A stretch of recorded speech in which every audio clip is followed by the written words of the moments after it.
Мәчет территориясының нәк уртасында урнаштырылган казан тирәсендә хатын-кызлар мәшкилә ушакта пешкән ашның хуш исе тирә-юньгә таралган. Бүген бигрәк тә тәмле ул, чөнки корбан итеннән.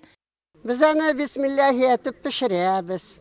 Яхшы гына жуып, зак кайнатабыз. Табыннарда мул итеп әзерләгәннәр Зөфәр ага белән Сәлимә апа әлеге изге гамәлне 20 еллап башкара. 1997 елны менә шул мәдрәсәне төзедек.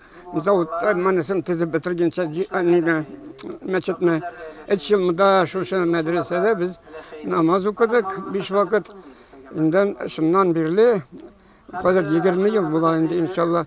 И авыз ачтырабыз һәр елны менә шул нидә шул 70 кеше авыз ачтырабыз. Bir kenne min açtırsam, ikinci kenne apa açtıra.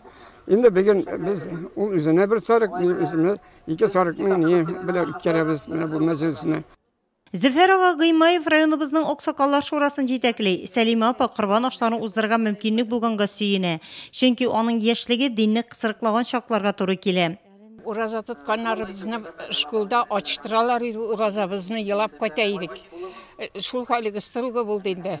Бездә мәчет урынына мәчет юк иде. Авылда бездә намаз укыйлар иде. Намазга утып әтине төрмәгә китәргә киләр иделәр. Намаз укытасыз дип. Менә шундый хәлләр булган бар. Аннарсын инде бу инде уразаны biz indi bir de kaldırmadık. 8 yaşından bir de kaldırmaydık. Сугыш башланганда Сәлимә апа Ленинградта эшләгән, әлеге дәһшәтле еллар аның бүген дә хәтерендә. Блокадада булдым мен. Блокададан кайттым. 18 көн кайттым Ленинградтан. Товарный вагон белән кайттым. Шул авырлыклар күрдек. Нидә ач 150 грамм әпәй биргәннәр иде, аннан кая запас алып чыгасың.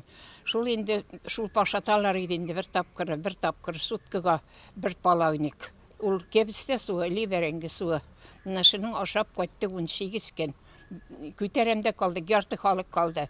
Багында кемдер качандыр бер борчак дигәннәр. Балалар шул ярыктан борчакны эзләп кабалар иде. Yılap, şul nilerini nitip yarıklarga kısılıp kalgan bırçaklar. Şul bırçaklarını aşarga yok inden de bir iki bulsa da indi şatlanalar idi. Yarttık halığımız öldü vagunda. Тормыш авырлыкларын күп күргән өлкәннәр бүгенгесеннән канәгать булып, елның-елы корбан чалдыра, ашлар уздыра. Мәчеттә икенде намазын укыганнан соң картлар мул ризыклы табыннар ортына утырды. Алдан Коръән аятлары укылды, тәкбир әйтелде.